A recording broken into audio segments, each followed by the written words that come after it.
पुंडलिक वरदे हार विठ्ठल श्री ज्ञानदेव तुकाराम।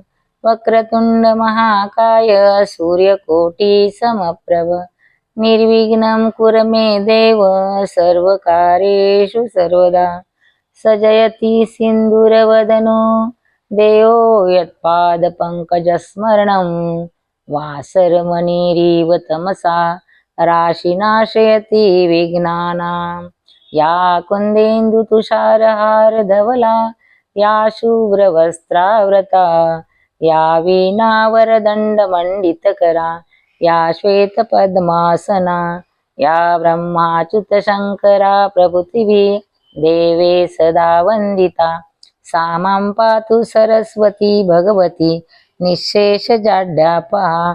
मूकं करोति वाचालं पङ्गुं लङ्घयते गिरिं यत्कृपातमहं वन्दे परमानन्दं माधवं। नारायणं नमस्कृत्यं नरं चैव नरोत्तमं देवी सरस्वती चैव ततो जयमुदीरयेत्। नमः शिवाय सांबाय सगनाय ससूनवे सनन्दिने सगंगाय सविशाय नमो नमः। गुरुर्ब्रह्मा गुरुर्विष्णु गुरुर्देवो महेश्वरा गुरुर्साक्षात् परब्रह्म तस्मै श्री गुरुवे नमः। आज आपण उद्यापासून जी आपली तिथी येणार आहे ती कुठली तिथी आहे तर एकादशी। शुक्ल पक्षात ज्येष्ठ महिन्यात जी येते तिला काय म्हणलं जातं एकादशी, शुक्ल एकादशी। पण ती एकादशीचा पर्व कसा आहे तर तो पर्व निर्जला एकादशी। तर निर्जला एकादशी म्हणजे काय तर जलविरहित म्हणजे हा उपवास कसा आहे तर त्या उपवासाला काय करायचं जल ग्रहण करायचं नाही म्हणजे पाणी प्यायचं नाही अशी एकादशी। बघा अशी एकादशी म्हणजे दशमीला। आता तसं तर वर्षामध्ये 24 एकादशी, मग त्या 24 एकादशीमध्ये दशमी आणि एकादशी। दशमीला आपण काय करतो तर दशमीला आपण अन्न ग्रहण करतो दशमीला। तसं तर व्रताचं महिमान 3 दिवसाचं आहे। दशमी दिवशी अन्न ग्रहण करतो आपण, एक वेळा जेवायचं, एकादशीचा उपास, बार्शीला पारणं असा जो नियम आहे। पण जर दशमी आलीच नाही, दशमी दिवशी एकादशी आणि एकादशी दिवशी बारस जी आज निर्जला एकादशी आलेली ती कशी आलेली आहे तर बारसी दिवशी निर्जला एकादशी। बघा तसं तर आपण असं म्हणतो की पहिली एकादश शंकरांची, दुसरी एकादश विष्णूंची, किंवा असंही आपण म्हणतो की काय म्हणतो की पहिली एकादश गृहस्थाची आणि दुसरी एकादश कुणाची संत महंतांची असंही म्हणतो आपण। पण जर आता बघा बार्शी दिवशी एकादश ही निर्जला एकादश आलेली आहे असं पण आपल्याला वाटतं की निर्जला एकादशी मग 6 तारखेला उद्या करायची का परवा करायची। पण निर्जला एकादशी ही बार्शी दिवशी म्हणजे 6 तारखेला फल ग्रहण करून उपवास करावा। 6 तारखेला ही एकादशीचा उपवास करायचा आहे, त्या दिवशी फलाहार करायचा। आणि बार्शी दिवशी जी एकादश 7 तारखेला येईल त्या 7 तारखेच्या एकादशी दिवशी तसं तर आपल्याकडं सर्व आपला वारकरी संप्रदाय कसा मानतो की रात्री 12ला एकादशी चालू झाली आणि दुसऱ्या दिवशी रात्री 12ला तिचं पारण। तर ही एकादशी कशी करायची की 12 पासून जर 12 पर्यंत एकादशी केली म्हणजे 3 ते 4:30 या वेळेत बार्शी दिवशी जलग्रहण केलं तर त्याचं पारण होतं। तर ही एकादश कशी आहे, ही एकादश जर एखाद्याला सूर्य उदयानंतर आणि सूर्य अस्तापर्यंत केली तरी 12 एकादशीचं पुण्य प्राप्त होतं। आणि जर 12 पासून रात्री दुसऱ्या दिवशी रात्री 12 पर्यंत म्हणजे 3 ते 4:30 या वेळेत जर पारण केलं तर त्याला 24 एकादशीचं पुण्य प्राप्त होतं. ही निर्जला एकादशी असे की ही जर या एकादशीला तशी भीमसेनी एकादशी सुद्धा म्हणलं जातं. कसं आहे की एक ही निर्जला एकादशी केली आणि जर वर्षातल्या एकादशी केल्या नाही, एक एकादशी केली तरी सुद्धा या एकादशीनं वर्षाच्या एकादशीचं पुण्य प्राप्त मानवाला होत. खर तर कसं आहे माहितीये का, आपल्याला या साधू संतांनी खरं इतकं म्हणजे हे करून ठेवलेलं आहे की आपल्याला कुणीकडनं या जीवाला भगवंताची प्राप्ती व्हावी. अनेक उपाय सांगून ठेवलेले, भक्तीचे अनेक प्रकार सांगितलेले. तसं तर व्रत हे एक करा म्हणून सांगितले वारकऱ्यांसाठी. व्रत एकादशी तुकाराम महाराज म्हणले की नाही, व्रत एकादशी करीन उपवासी आणि काय करीन, गायीन अहर्निशी मुखी नाम. माझ्या मुखातून भगवंता तुझं नामस्मरण आणि व्रत मात्र एक एकादशी करेन. जर एक एकादशी केली आपण तर जेवढे आठवड्याचे वार आहेत, तुमचा सोमवार असेल, मंगळवार असेल, बुधवार असेल, गुरुवार असेल, तुम्ही एखादा वार पकडला असेल, धरला असेल, पण जर एकादशी केली आणि कोणताच वार केला नाही तरी सुद्धा ते व्रत वार केलेलं पुण्य आपल्या पदरात पडत. असं का तुम्हाला सांगू का, की जर झाडाच्या मुळाला पाणी घातलं तर बाकी कुठं घालण्याचं काम नाही.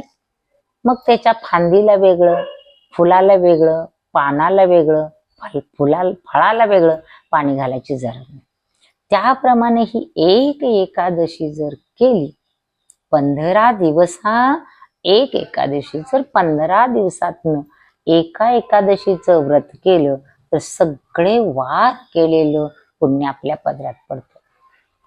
या एकादशीचा विशेष असा महिमा आहे की या एकादशीने, ही जर एकादशी आपण खरंच विधियुक्त केली, विधियुक्तेचा अर्थ काय तर आपण पहाटे उठून, मला आज खरं तर उद्या आपल्याला एकादशी चालू होती, उद्या चालू होती एकादशी म्हणून आज हे सांगणं गरजेचं आहे की जर कुणाला एकादशी करायची असेल तर तुम्ही उद्या काय करा, फलाहार करा.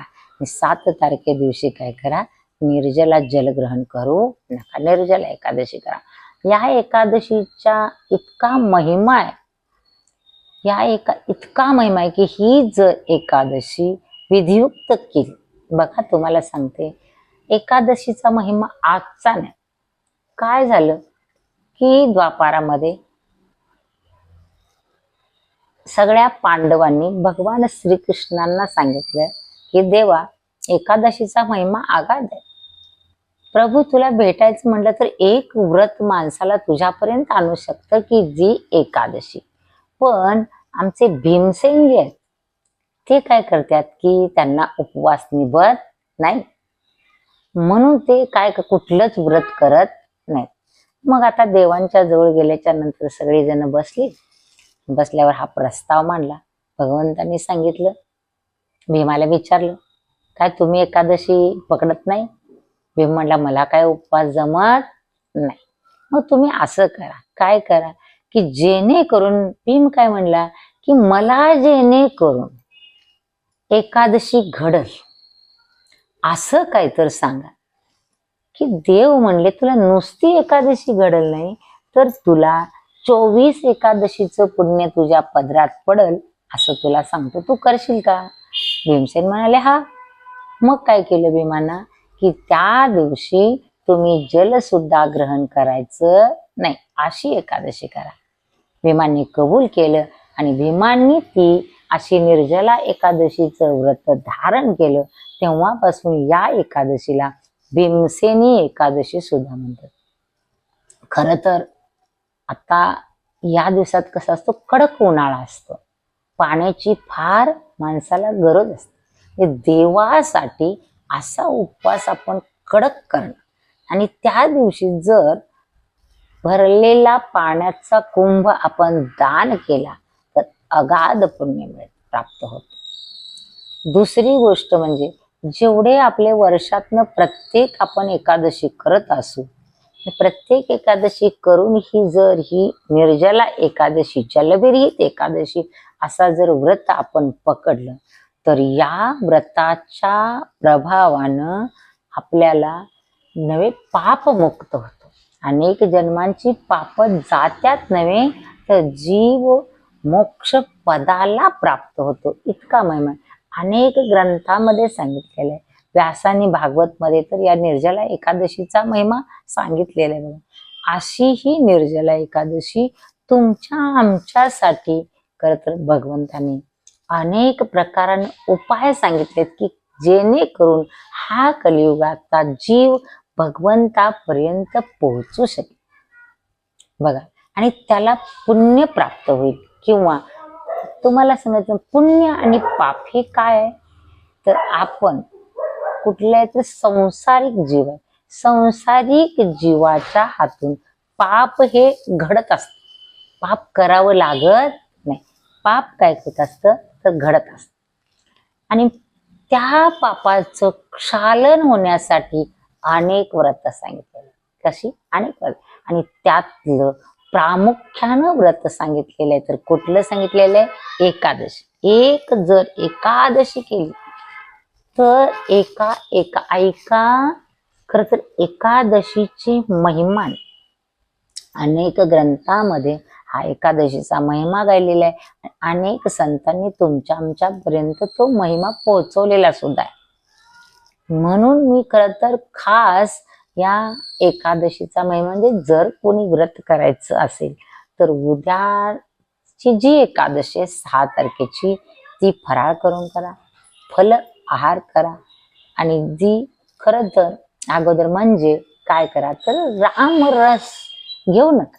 म्हणजे मिठयुक्त पदार्थ उद्याही जर नाही खाल्ले तर 7 तारखेच्या एकादशीला तहान लागणार नाही. आणि अशा प्रकाराने हे जर व्रत केलं की मग एकादशी दिवशी आपण कसं तर सूर्योदयाच्या अगोदर उठून स्नान संध्यावरून आचमनापुरतं पाणी घ्यायला मात्र परवानगी आहे. आचमन करायचं. आचमनाच्या नंतर भगवान विष्णूची विधियुक्त पूजा करायची. त्याच्यानंतर असं तसं काही बोलायचं नाही. बोललं तर भगवंताचं नाम बोलायचं. ह्याला विधियुक्त एकादश म्हणतात. आणि 12शी दिवशी 8 तारखेला पारणं कधी करायचं तर 3 ते 4:30 या वेळेत जर तुम्ही जलग्रहण केलं तर त्याचं पूर्ण एकादशी केलेलं पुण्य आपल्याला प्राप्त होणार आहे. तसं तर या निर्जला एकादशीचं पुण्य अनेक ग्रंथात अनेक प्रकारानं सांगितलेलं आहे. पण त्यातील अगदी थोडासा भाग मी सगळ्यांच्या पर्यंत पोहोचावे की जेणेकरून कुणी करणार नाही, ज्यांची शरीर संपदा चांगली आहे त्यांनी हे व्रत अगदी आवर्जून करावं. आणि हे व्रत करण्यासाठी दुसऱ्यांना सुद्धा सांगावं की तुम्ही ही निर्जला एकादशी व्रत करा. असा व्रताचा महिमा आगाध आहे.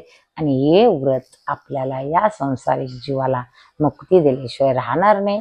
म्हणून हे सर्वांच्या पर्यंत एकादशी व्रत पोहोचलं पाहिजे. तुम्हीही त्या माध्यमातून सर्वांना तुमच्या जेवढी सानिध्यात येणार त्यांना सांगा किंवा हा व्हिडिओ शेअर करा. पुंडलिक वरदे हर विठ्ठल, श्री ज्ञानदेव तुकाराम.